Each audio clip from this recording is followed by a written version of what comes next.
Hello, welcome to episode number 2 of Beyond the Protocol, where we're discussing transforming clinical operations, a people first revolution. And I'm so happy that I have Jeremy Mitchell here with us today as my guest.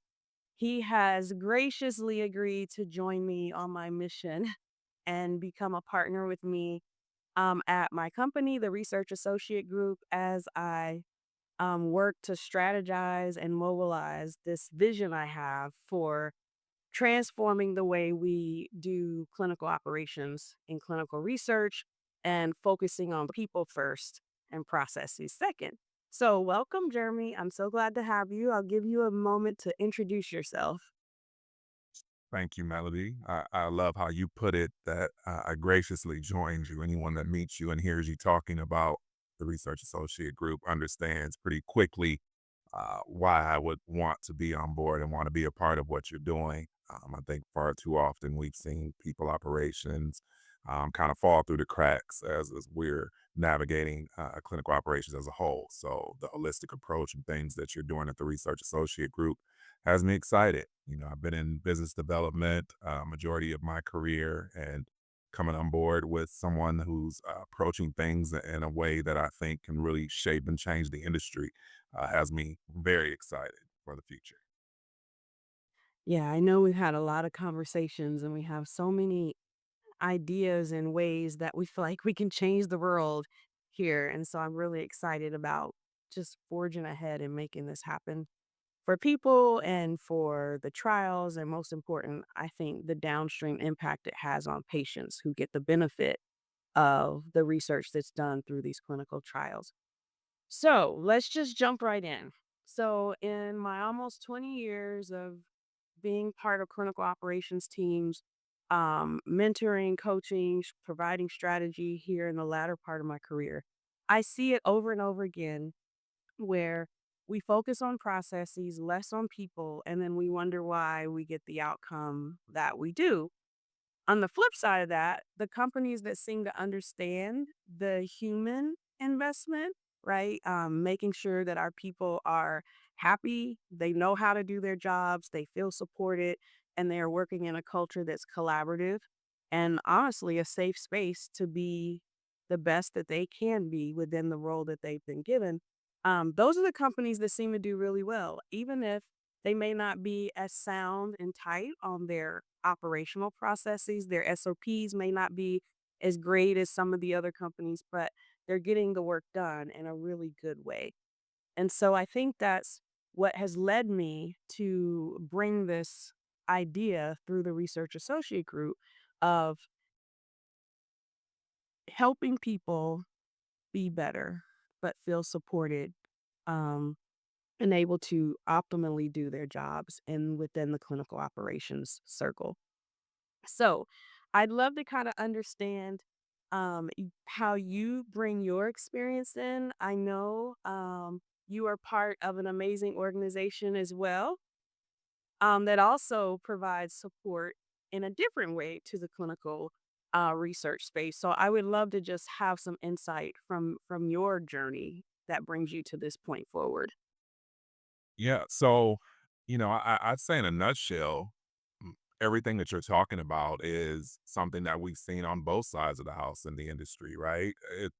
People are hesitant to participate in trials because they don't want to feel like a number.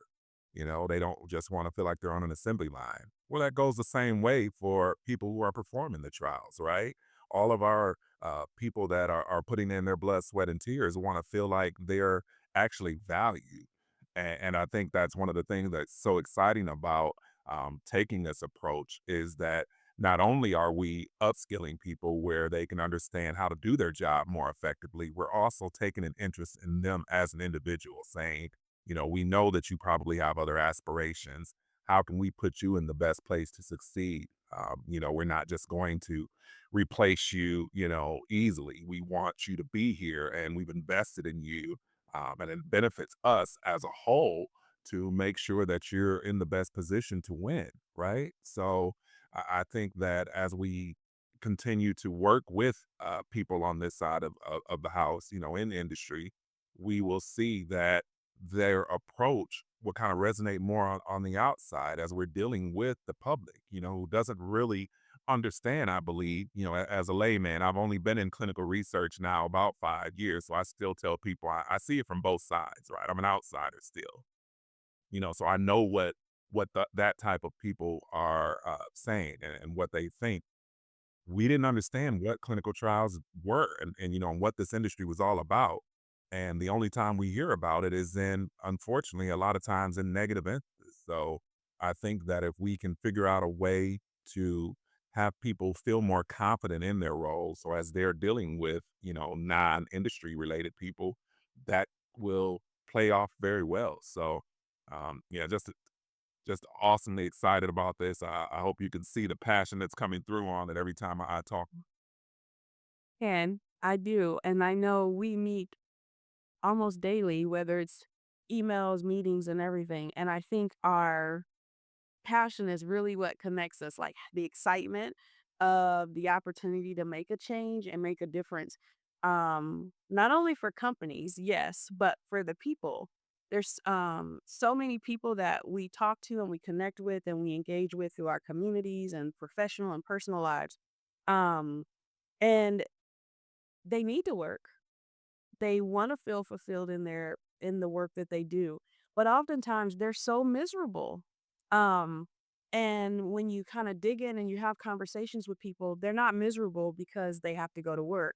A lot of times they're miserable because they don't have the support they need, they're not working in a culture that, inspires them and makes them feel valued.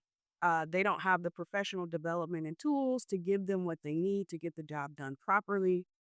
And working in a compliant environment, not getting the job done properly and your name is on it can net you some trouble down the road, right?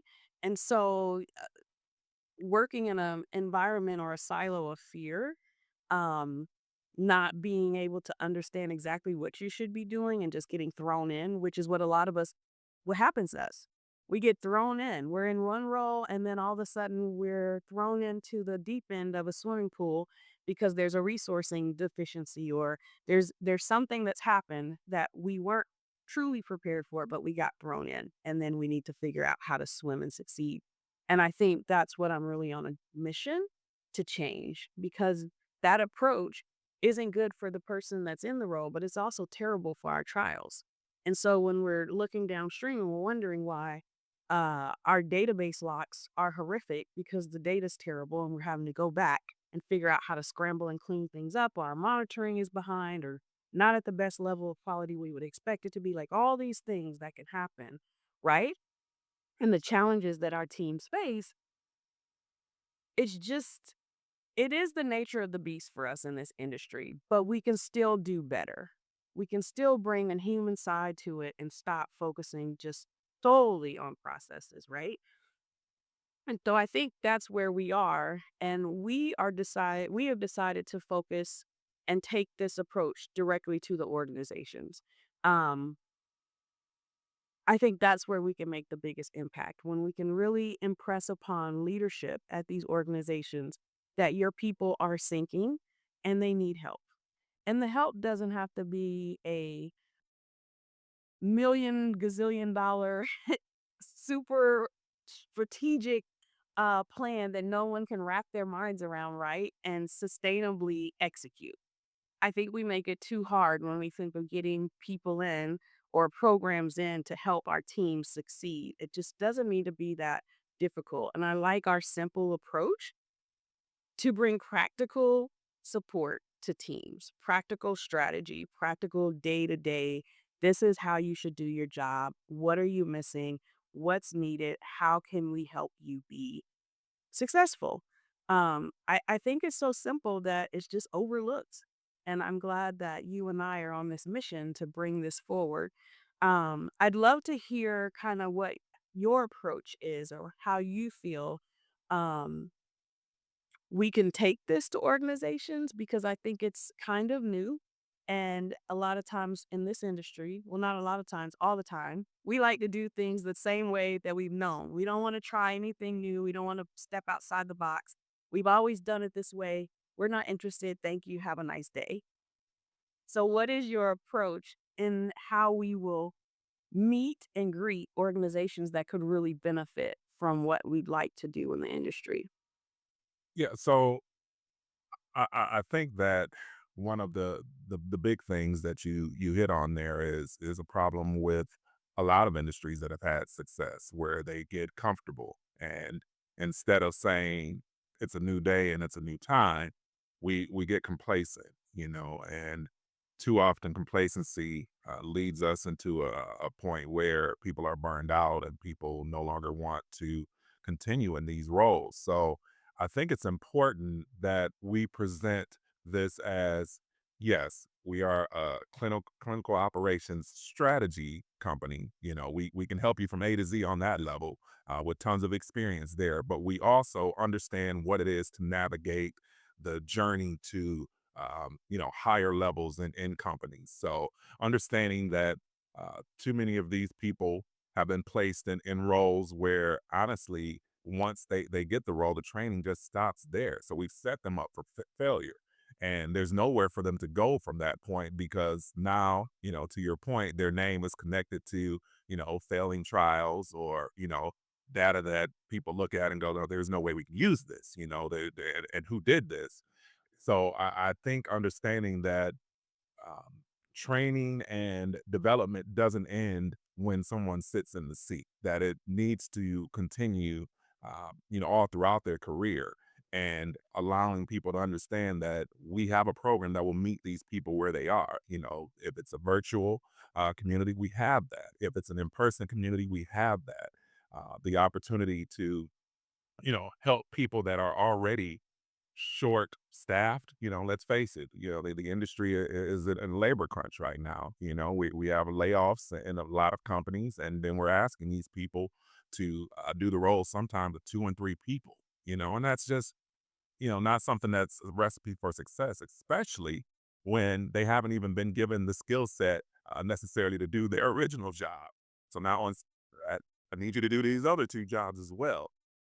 So, we want to place people in a position to succeed. And our program um, has the capability because you're talking to people who have navigated this journey, right? If we're putting people in front of your team, it's people that have done this, that have been successful at the highest levels, and have handled multi-million dollar budgets, have, ascended through companies to the very highest levels.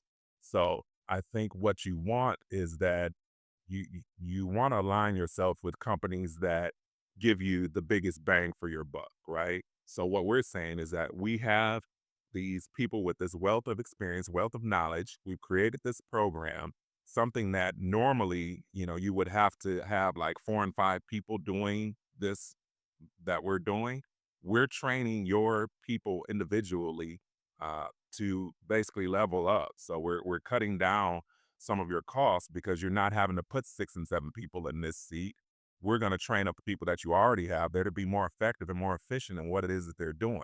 And let's be honest, at the end of the day, we're a bottom line business, right? Yes, We're absolutely. looking at profitability, and the way that we do that is holding on to the good talent and helping them improve their skill set so that they're better at their job and they don't feel overwhelmed. You alluded to it earlier, what my other side of the house career is as the head of sales and business development at Black Women in Clinical Research. I constantly hear from these team members who talk about, yes, I got this role and that's great.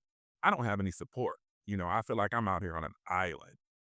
How is that, a recipe for success when I feel like I'm alone and nobody's there to help me? And when I do reach out to a manager, they're so overwhelmed, they can't offer me that one-on-one attention that I need.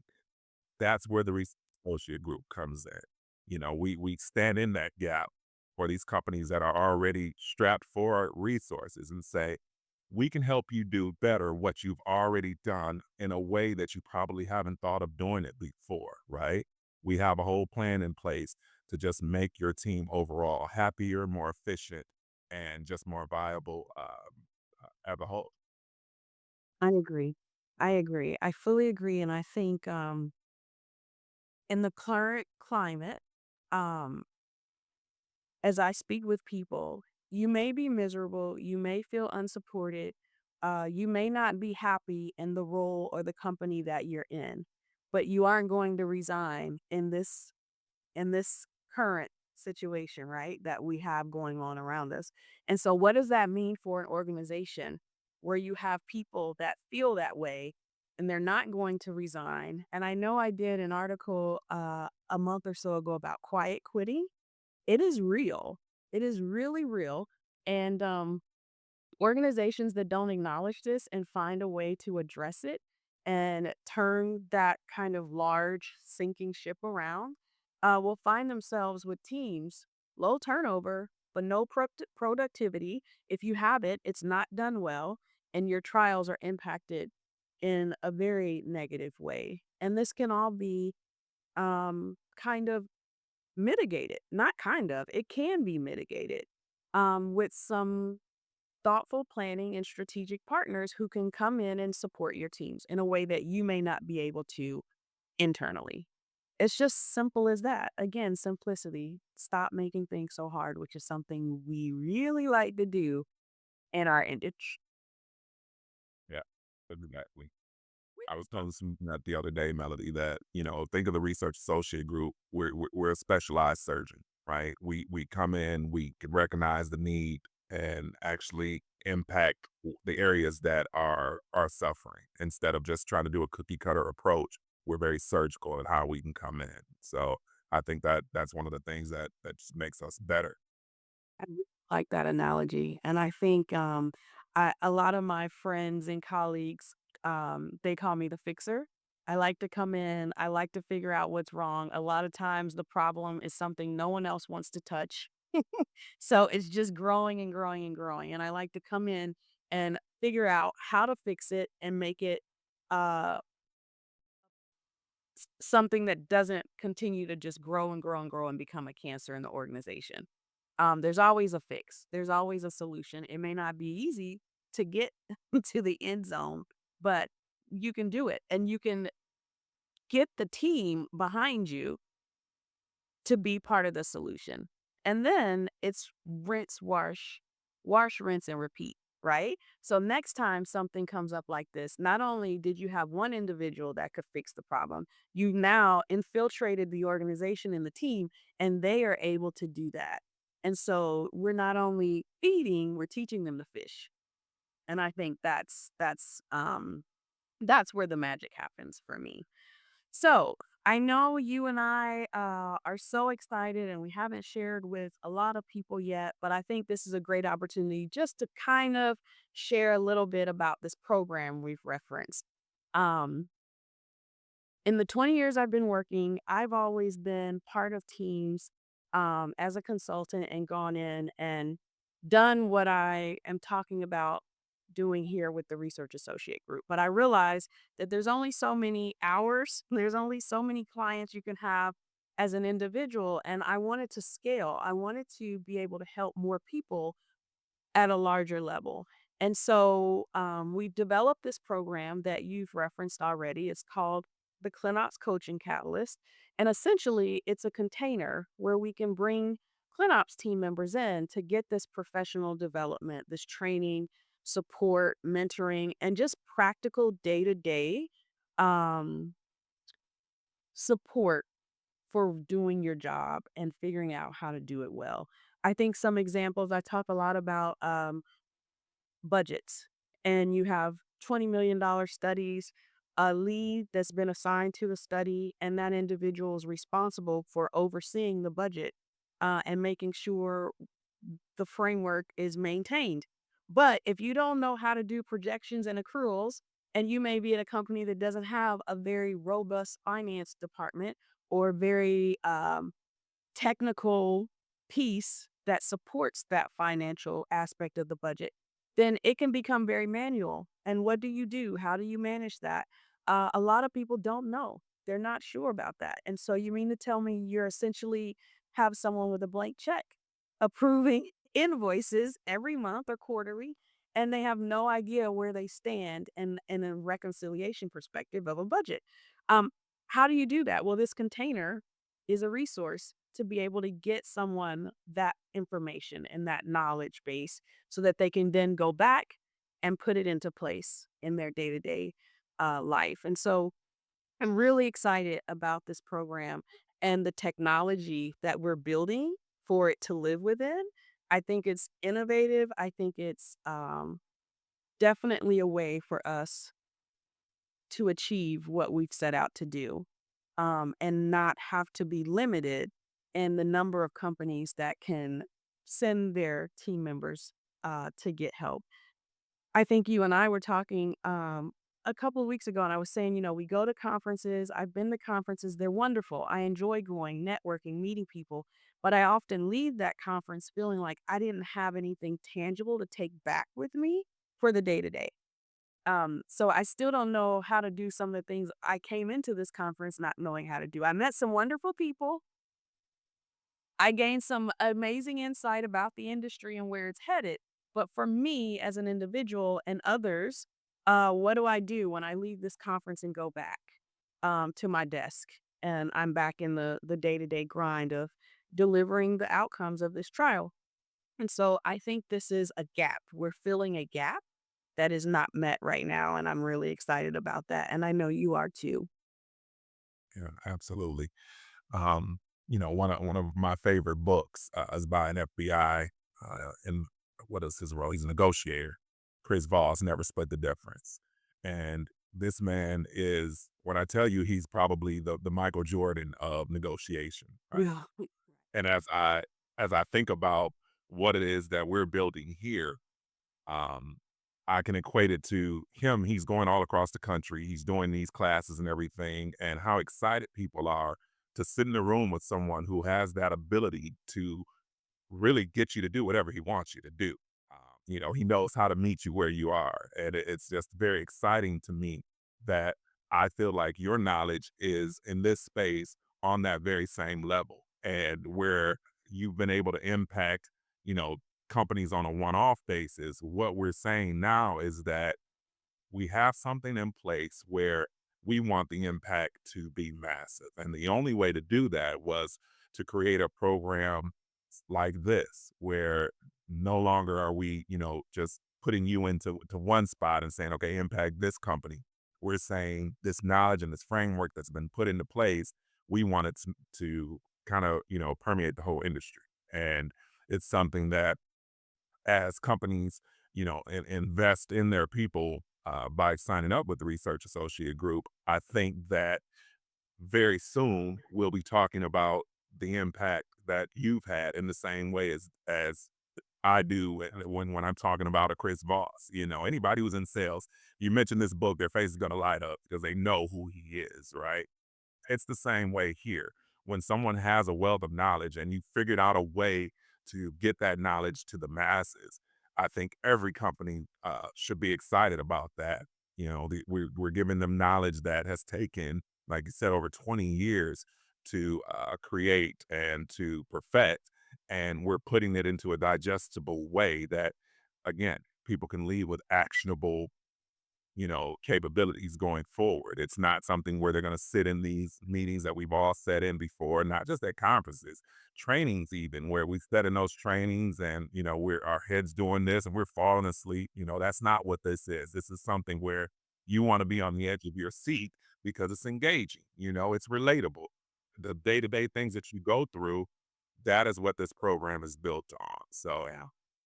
very excited to see the impact and believe that, like I said, very, very soon people will be on meetings like this quoting, Melody Kill and saying how phenomenal she was and what she built at the Research Associate Group. I appreciate that. And I'm the behind the scenes girl. So I'm learning to let that go because I can't continue to be the behind the scenes lady and make the impact that I'm really hoping to make in our industry. And that's what it's about. It's not about me. Fortunately, there are so many more incredible professionals that have the experience. They have lived the battlefields, right, of clinical research, and they are able to share that and let other people tap into that experience so that they can become the next first class group of leaders in our industry. And so that's what really makes me kind of do the happy dance about this is because a lot of programs just focus on one level, new people to the industry or middle of the road career folks or executive leadership.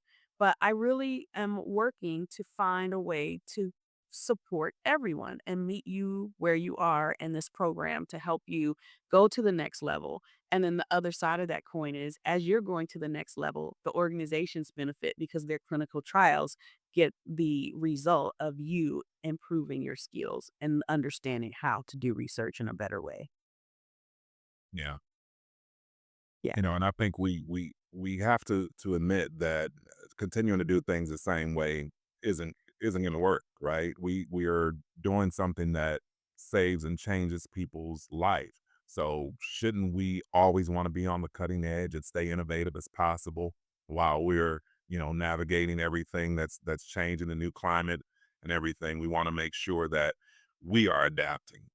Seeing something back being reactive isn't a way to go when we're talking about people's lives here. So, yeah, be as proactive as possible. And that is exactly what the Research Associate Group has done. I agree. And I think I'm so glad you said that because our industry is it's we're getting ready to see a seismic shift. I really do believe that. And it's just because of where we are in the time that we're in. And so we have AI, we have all this technology coming.